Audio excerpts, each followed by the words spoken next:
speaker here today, Mr. Bill Watson.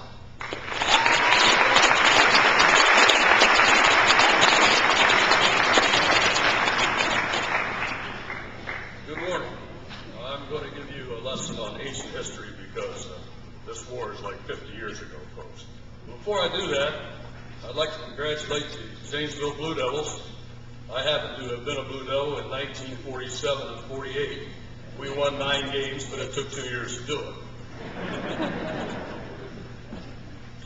In commenting on the Korean War, sometimes the Korean War is addressed as a forgotten war. It may have been forgotten by some folks, but it sure wasn't forgotten by those of us who participated in it. At the end of World War II, the Allies got together and decided how the world would be structured after Germans, Japanese, Italians were no longer a factor in who's who in the world. An example of this that you may be familiar with was they split Germany into East and West Germany. They divided up their land. They did many other things of this nature. Korea had been occupied by the Japanese for a number of years. And in order to satisfy the communist Russians and the communist Chinese, it was divided in half along the 38th parallel.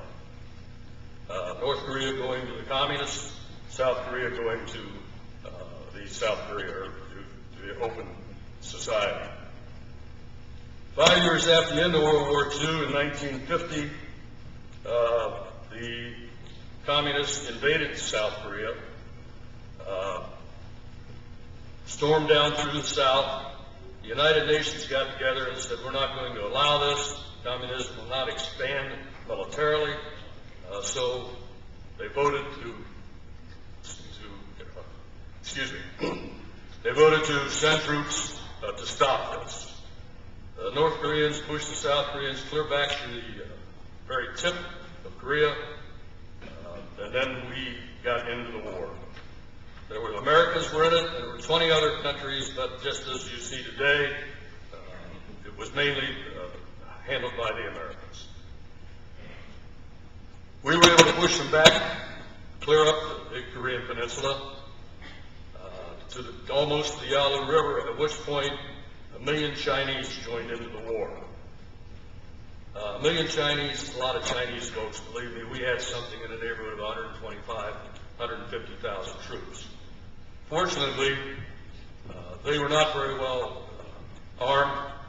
They were still fighting wars of World War I nature. They didn't have radios, they didn't have airplanes, they didn't have naval support, and they didn't really have a whole lot of ammunition and food. However, 1 million people was a lot of people, and they would come charging down out of the north, blowing bugles, and they used runners for communications. They pushed us back south again, not quite as far as the tip of Korea, but we were able then to push them back up to what was nominally the 38th parallel, and there the war kind of stalled out.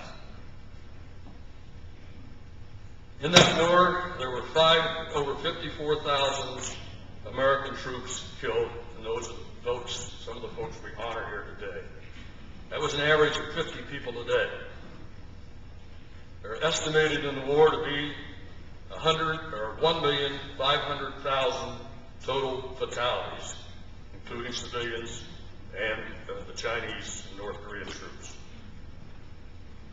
There were over 7,200 prisoners of war that did not return, and we still have, as you may or may not know, 32,000 troops in Korea today, standing on the same main line of resistance or demilitarized zone that we participated in over 60 years ago. Korea is a very mountainous country. It's over 12,000 miles from here, folks, just east of Japan. It took 23 days to get there by a Liberty ship, which was not a very pleasant experience. There were 2,200 guys on it, all of them sicker than dogs. There were no fin stabilizers or anything like that on the ships. A little side light, when we arrived there, and it was time to go over the side, I had spent 16 weeks in radio school. And part of, in addition to teaching us how to climb poles and stretch wire, fix phones, fix radios, and all that, and we were involved in what they called CW, or Continuous Wave Morse Code. People are probably familiar with dots and dashes and all that. 16 weeks of that. You get pounded into your head that all you can think of is the dots and dashes. Well, when it was time to go over the side, they started passing out ammunition and all that kind of foolish stuff. I told them that I was a code operator, and that those guys didn't go north, they went south to division headquarters. They told me the plan had been changed. Here's some ammunition, you're going over the side to be a radio operator. I never heard a dot or a dash after that, and still haven't. The Korean War was also dubbed as the coldest war. It has one of the most volatile climates I've ever been exposed to. It was as cold as 40 degrees below zero, and in the summertime, as warm as 115 degrees. The best accommodations we ever had in that kind of temperature was a tent. Most of the time it was bunkers, trenches, things of that nature. Interesting sidelight to all that. One of the most familiar phrases that you hear today is, "Can you hear me now?" I think it originated with us in Korea. We had, our radios were basically radios left over from World War II. The country was very mountainous. Radios didn't work. And so just like today, the words we always heard, we still hear, "Can you hear me now?" Some interesting sidelights to all that. Helicopters were used in combat for the first time in the Korean War. You've probably seen MASH, seen them flying wounded back and ammunition up. We had the first flak jackets, jackets to repel bullets. We also had thermo boots. Since it was so cold, they introduced thermo boots to us. They worked. They kept your feet warm. The problem was if you didn't take them off every day, your feet would rot. Most of the ammunition we had was left over from World War II. As the other equipment was, there were a lot of malfunctions, a lot of short rounds. And part of one of my chores was the forward observer for mortars. And when you have ammunition that's malfunctioning and you get short rounds, it's really not a very pleasant experience. Tour of duty in Korea was 12 to 14, 18 months. We came home.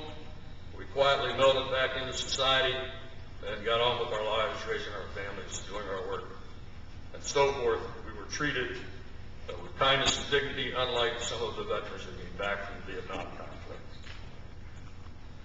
As time has passed, you have to ask yourself, what was that all about? What did we really accomplish? And at the time when our liberal politicians and biased news media are critical of our Iraq and Afghanistan war on terror efforts, I reached the conclusion, yes, it was worthwhile. Korea was the first communist ever military expansion, and we stopped that expansion. And when communism imploded, the Berlin Wall came down, communist USSR broke up. It had taken 25 years, but communism is no longer a serious threat to our world. If we stay the course, as we did in Korea, over time we will win the war on terror. Thank you.